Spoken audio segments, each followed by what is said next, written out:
ಬೆಳಗಾವಿ ಸುಳೆಬಾವಿ ಬಾಳೆಕುಂದ್ರಿ ರಸ್ತೆಯಲ್ಲಿ KSRTC conductor Mahadev ಮೇಲೆ ಹಲ್ಲೆ ಖಂಡಿಸಿ ಕಲಬುರಗಿಯ ಜಯ ಕರ್ನಾಟಕ ಸಂಘಟನೆ ಜಿಲ್ಲಾಧ್ಯಕ್ಷರಾದ ಮಲ್ಲಿಕಾರ್ಜುನ್ ಸಾರವಾಡ್ ನೇತೃತ್ವದಲ್ಲಿ ಕಲಬುರಗಿ ನಗರದ ಪೊಲೀಸ್ ಆಯುಕ್ತರಾದ ಶರಣಪ್ಪ ಡಗೆ ಅವರ ಮೂಲಕ ಸಾರಿಗೆ ಸಚಿವರಾದ ರಾಮಲಿಂಗಾರೆಡ್ಡಿ ಅವರಿಗೆ ಮನವಿ ಪತ್ರ ನೀಡಿದರು. ನಮಸ್ಕಾರ. ನಿನ್ನೆ ಬೆಳಗಾವಿ ಜಿಲ್ಲೆಯ ಬಾಳೆಕುಂದ್ರಿಯಲ್ಲಿ ನಮ್ಮ ಕರ್ನಾಟಕ ರಾಜ್ಯ ರಸ್ತೆ ಸಾರಿಗೆ ಸಂಸ್ಥೆಯ ಬಸ್ ಚಾಲಕ ಮತ್ತು ನಿರ್ವಾಹಕರಿಗೆ ಅಲ್ಲಿನ ಎಂಇಎಸ್ನ ಕೆಲ ಪುಡಾರಿಗಳು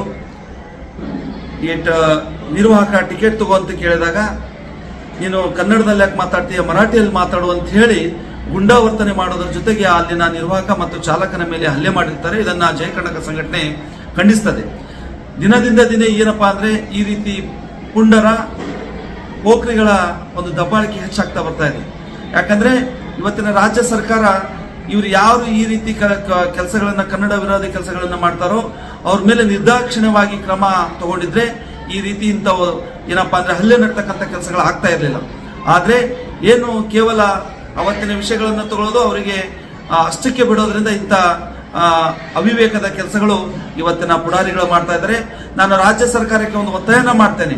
ಕೇವಲ ಅವರ ಮೇಲೆ ಕೇಸ್ ಹಾಕುವುದಲ್ಲ, ಅವ್ರನ್ನ ಕರ್ನಾಟಕ ರಾಜ್ಯದಿಂದ ಗಡೀಪಾರು ಮಾಡಬೇಕು ಮತ್ತು ಏನಪ್ಪಾ ಅಂದ್ರೆ ಚಾಲಕ ನಿರ್ವಾಹಕರಿಗೆ ಒಂದು ನ್ಯಾಯವನ್ನ ಕೊಡಿಸ್ತಕ್ಕಂಥ ಕೆಲಸ ಇವತ್ತು ರಾಜ್ಯ ಸರ್ಕಾರ ಮಾಡಬೇಕು. ಅದ್ರ ಜೊತೆಗೆ ಏನಪ್ಪಾ ಅಂದ್ರೆ ಇವತ್ತು ಸಾರಿಗೆ ಸಚಿವರು ಒಂದು ವೈಯಕ್ತಿಕವಾಗಿ ಮತ್ತು ಸಾರ್ವಜನಿಕವಾಗಿ ಅವರಿಗೆ ಧೈರ್ಯ ತುಂಬತಕ್ಕಂಥ ಕೆಲಸ ಮಾಡಬೇಕು. ಆ ಪುಡಾರಿಗಳಿಗೆ ಒಂದು ಸೂಕ್ತ ಕಾನೂನು ಈಗಾಗಲೇ ಬಂಧಿಸಿದ್ದಾರೆ ಅಂತ ಹೇಳಿ ಅಲ್ಲಿನ ಕಮಿಷನರ್ ಹೇಳಿರೋದನ್ನು ನಾವು ಕೇಳಿದೀವಿ. ಅದಕ್ಕೇನಪ್ಪಾ ಅಂದ್ರೆ ಹೀಗೆ ಟಿವಿಯಲ್ಲಿ ನೋಡಿದ್ರೆ ಅದಕ್ಕೆ ಬೇರೆನೇ ಟ್ವಿಸ್ಟ್ ಕೊಡ್ತಕ್ಕಂಥ ಕೆಲಸ ನಡ್ತಾ ಇದೆ. ಹೀಗೆ ಮಾಡೋದ್ರಿಂದ ಇವತ್ತು ಈ ಬಸ್ ಚಾಲಕರು ನಿರ್ದಾಕ್ಷಿಣ್ಯವನ್ನೇ ಭಯ ಇಲ್ಲದೆ ಕಾರ್ಯ ನಿರ್ವಹಿಸಬೇಕಾದ್ರೆ ಇಂಥ ಪುಡಾರಿಗಳಿಗೆ ಒಂದು ಗಡೀಪಾರನ್ನ ಮಾಡಬೇಕು ಅಂತ ಹೇಳಿ ಈ ಮೂಲಕ ಜಯ ಕರ್ನಾಟಕ ಸಂಘಟನೆಯ ಒತ್ತಾಯನ ಮಾಡ್ತದೆ. ಒಂದು ಆಗ್ರಹನ ಈ ಮೂಲಕ ನಾನು ಮಾಡ್ತೇನೆ. ಧನ್ಯವಾದಗಳು. ಮಲ್ಲಿಕಾರ್ಜುನ್ ಸಾರವಾಡ್, ಜಿಲ್ಲಾಧ್ಯಕ್ಷರು ಹಾಗೂ ಕಲ್ಯಾಣ ಕರ್ನಾಟಕ ವಿಭಾಗೀಯ ಉಸ್ತುವಾರಿ ಅಧ್ಯಕ್ಷರು, ಕಲಬುರಗಿ. ನಮಸ್ಕಾರ.